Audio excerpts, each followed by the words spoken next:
Okay, Broncos country, looks like we are live, but you guys know the drill by now. We've got to let the stream breathe for just a second and make sure that everything is nice and stable all across the YouTube platform.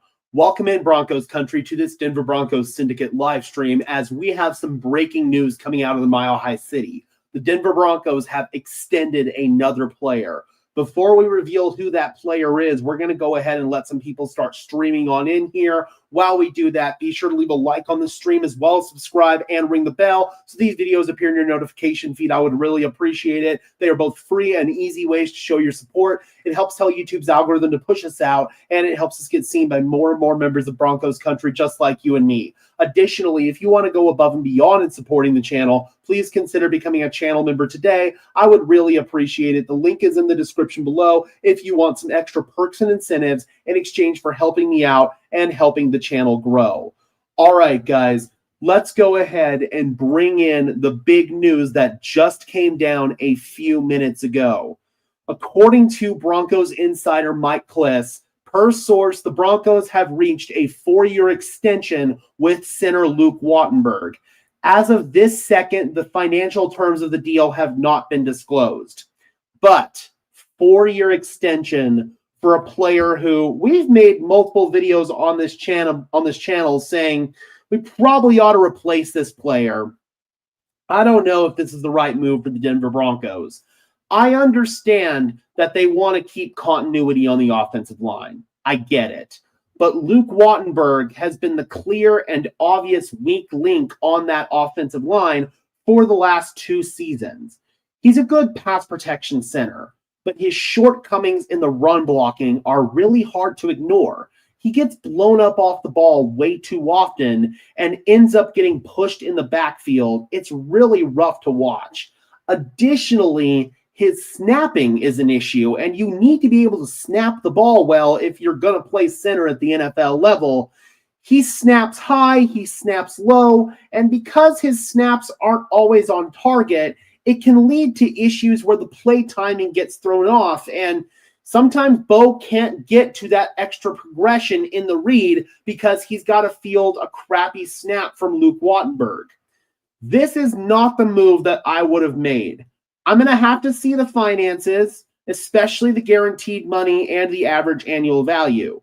But, I'm not going to lie, man, the Denver Broncos may have made their first big mistake in terms of making a move like this. We'll see, man. Hopefully I'm wrong. Hopefully I get proven wrong with time.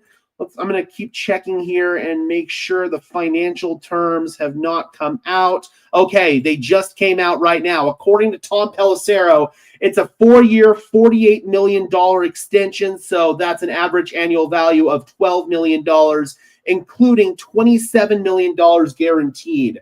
It's a lot of freaking money, man. Let's go ahead and bring in the NFL's highest paid centers. Bear with me here, Broncos country.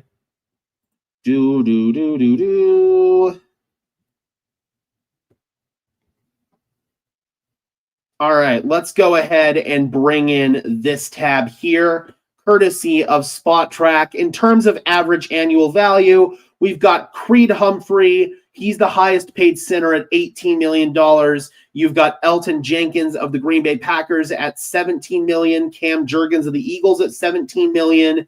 Drew Dahlman of the Bears at $14 million. You've got Lloyd Cushenberry, our old friend now with Tennessee, making $12.5 million. And you've got Eric McCoy here who's making $12 million. So he's going to be tied with Eric McCoy.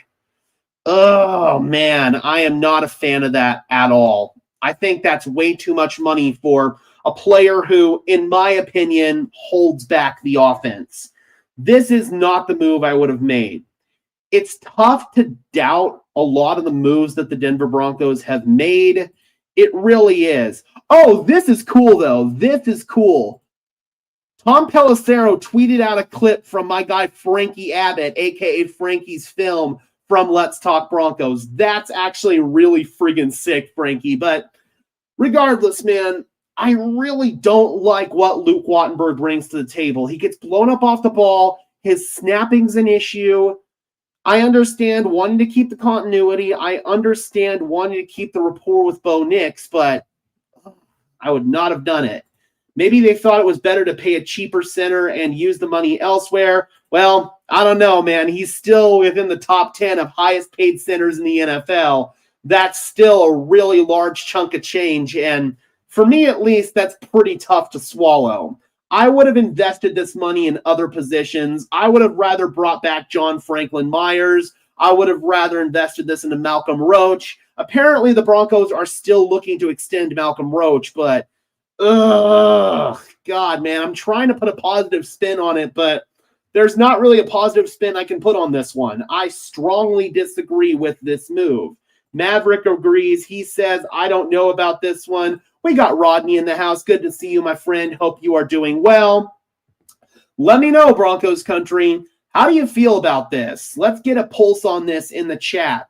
We're going to stay live here on this stream for about 10 more minutes, and then we're going to move over to the MHRT Network YouTube channel, the 5280 podcast, where I am a co-host every Tuesday at 7 p.m. Mountain Time. So, again, we're going to keep going here for a few minutes, and then we'll move over there to that stream. Well, it's out of our control. That's all I can say. Yeah, I'm kind of with you, Maverick. This is not the move that I would have made. I'll pay you to play center. Oh, I'd do a worse job than Wattenberg. I can tell you that. Is there a link for that? Yes, there is. I will go ahead and grab said link. Just bear with me here and give me about 35 seconds. And I can go ahead and grab that. Blah, blah, blah, blah, blah. Again, they'll be going live in just a few minutes. I told them that I would be late to the stream. There we go. There is the link in the chat right there to the other podcast. So again, once we wrap things up over here, we will move things over to that other one. But I want to know your thoughts on this, Broncos country. Do you think this was the right move for the Denver Broncos? Do you agree with me? Do you believe that this is going to hold back the team? Or do you believe that this is a positive move for the Denver Broncos? I seen it on Instagram from Zach Stevens. Yeah, this just came out, so I'm assuming all the Broncos reporters are pumping out their content, making their tweets, doing whatever they need to do. But we like to get on it first here on Broncos Syndicate. As soon as the news comes out, we get it here on the stream, and we get it out to you guys. Maverick says, I'm grading this a C-. I might even go lower than that. I might give this a D because I feel like you could have invested into this position in the draft, in free agency, or possibly through a trade, and you could have gotten a much better player for probably about as much money as you're paying Luke Wattenberg right now. The Broncos like to draft and develop. They like to keep their homegrown guys in the building. This is yet another extension that the Denver Broncos have pulled off. And bringing this in here, they've extended Quinn Miners, Pat Surtain, Jonathan Cooper, DJ Jones, Garrett Bowles, Cortland Sutton, Zach Allen, Nick Bonito, Will Lutz, most recently before this one. But I don't know, man. Trying to maintain continuity is one thing, but when you're sacrificing, in my opinion, on the offensive line just to maintain continuity, I don't think it's a net positive. So Rodney asked, what's my honest thought? I don't like this move. I don't like this move whatsoever. So now we have a money tree as an O-line. And I can respect it because the Denver Broncos are investing into that position. The question is, was Luke Wattenberg the right player to make a long-term investment in? I don't know. Wet the whistle there. Julian says, unfortunately, I haven't been able to watch more than 2 to 3 games this year. You've been paying a lot closer attention than I can. I'll trust your take on it, dependent on actually. Look, man, I don't like this move, but the Broncos know a lot more football than I do. Sean Payton, George Payton, they've forgotten more football than I will ever know in my lifetime. They clearly feel like this is a good move. I've got no choice but to trust them. They haven't led us astray that many times so far. They have led us astray a couple of times, but not too many. I don't like this move, but there's been a couple of other moves that the Denver Broncos have made that I've disagreed with that have ultimately been the right move for the team, and I was wrong. So hopefully this is another one of those case scenarios. I still feel like we need to build depth in the offensive line. I agree, especially in the draft. They need to draft multiple offensive linemen this year because you've got some aging tackles. You've got a left guard who's injury prone, and you might be moving on from him soon. So, yeah, the Denver Broncos, I agree, are going to need to invest in their offensive line. We got Ronan in the house. Good to see you. Rodney says, so what does that mean for Forsyth? I mean, as of right now, I'd say Forsyth is still your backup center, but I don't think he ever truly had a chance of being a starter. He was a 7th-round draft pick.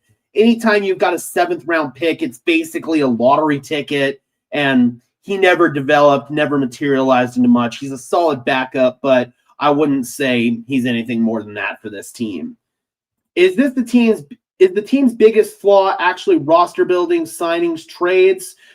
I think that their biggest flaw is probably their construction of their interior offensive line with Ben Powers and Luke Wattenberg. And yeah, I'd say this is definitely a flaw for this team. Like I said, man, this is not the move that I would have made. I would have allocated these financial resources elsewhere. And as of right now, there are no indications that the Denver Broncos are going to extend John Franklin Myers. I said this earlier today. I feel like the offense losing Luke Wattenberg would be a lot less devastating than the defense losing John Franklin Myers. John Franklin Myers does so much up front. He helps eat double teams. He makes life easier for Zach Allen as well as the edge rushers. So that's a player that I would have prioritized extending. They've got Savion Jones on the roster who they are hoping can eventually replace John Franklin Myers, but still, man, I would have signed JFM before extending a guy like Luke Wattenberg, who, like I said, is actively holding back this offense. If only we had Nick Gargiulo. Yeah, that kind of threw a monkey wrench into things in terms of their plans building the interior offensive line. Gargiulo, he played really well in training camp and in the preseason. Unfortunately, suffered that season-ending injury, I believe, in the Cardinals game. So, yeah, that was just really unfortunate, and hopefully he's able to bounce back.